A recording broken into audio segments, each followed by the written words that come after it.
Yeah yes, ఇది చాలా important news.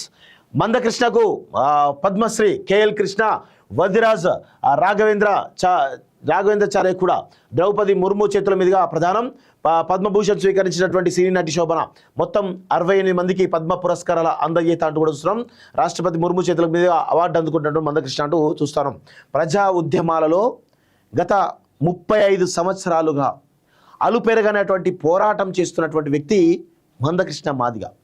తను అనుకున్నటువంటి ఏదైతే ఈ సమాజంలో జరుగుతున్నటువంటి అసమానతలు ఏవైతే ఉన్నాయో, తన సామాజిక వర్గం మీద జరుగుతున్నటువంటి అసమానతల దాడి ఏదైతే ఉందో, తను తమ సామాజిక వర్గం, తమ మాదిగ కులం ఏ విధంగా అంటరాని వాళ్ళుగా చూస్తున్నారో ఈ సమాజానికి సంబంధించినటువంటి దాంట్లో కావచ్చు, ముఖ్యంగా రిజర్వేషన్ల విషయంలో, ఏదైతే దళితుల మధ్యలో ఉన్నటువంటి అంతరాల విషయంలో వారు గత 30 సంవత్సరాలుగా పోరాటం చేస్తూ మాదిగ రిజర్వేషన్ పోరాట సమితి ద్వారా 30 సంవత్సరాలుగా చంద్రబాబుతో కలిసి పనిచేసిండు. తను వర్గీకరణ కోసం అమలు చేస్తామని చెప్పేసి అంటే, ఆ తర్వాత వైఎస్ రాజశేఖర రెడ్డి తోటి, కేసీఆర్ తోటి, తర్వాత ఇటు నరేంద్ర మోడీ తోటి అనేక రకాలుగా అనేక సందర్భాల్లో పనిచేస్తూ వస్తూ ఉన్నారు.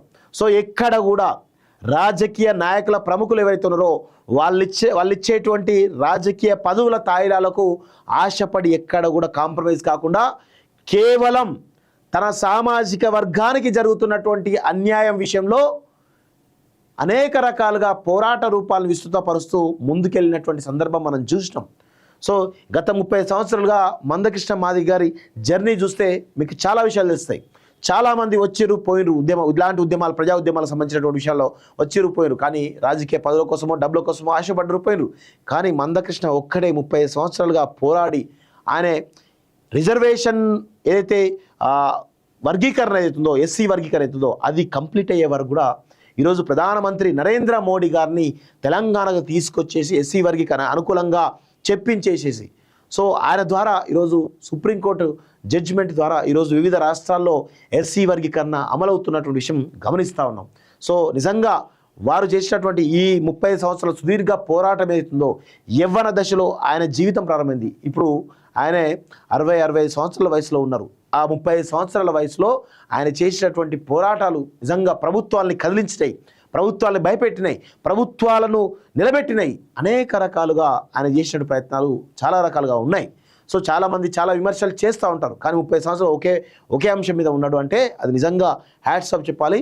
సో ఆయనకు పద్మశ్రీ అనేది ఆయనకు కేవలం అదేదో ఒక ఆయన చేసినటువంటి ఒక ప్రయత్నానికి చిన్న గుర్తింపు మాత్రమే. ఆయనకు రావాల్సినటువంటి గుర్తింపు ఇంకా రాలేదు, చిన్న గుర్తింపు మాత్రమే. సో దాంతో ఆయనకు ఒరిగేదేం లేదు, పోయేదేం లేదు, కానీ ఒక మంచి గుర్తింపు వచ్చింది.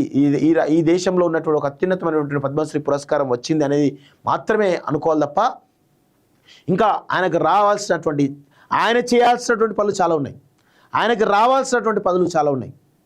ఎందుకంటే ఈ సమాజం కోసం ఆయన కేవలం తన సామాజిక వర్గానికి కాదు, ఈ రాష్ట్రంలో, ఈ దేశంలో ఉన్నటువంటి బడుగు బలహీన వర్గాలకు కావచ్చు, ఎవరైతే వెనకబాటుతనానికి గురవుతున్నారో, ఎవరైతే దోపిడీకి గురవుతున్నారో, ఎవరైతే అసమానతలకు గురవుతున్నారో, ఎవరైతే అణచివేతకు గురవుతున్నారో వాళ్లకు ఒక ఆశాకిరణంలాగా మందకృష్ణ మాదిగ గారు ఆయన 30 సంవత్సరాల పోరాట కాలంలో మనకు కనబడుతుంది.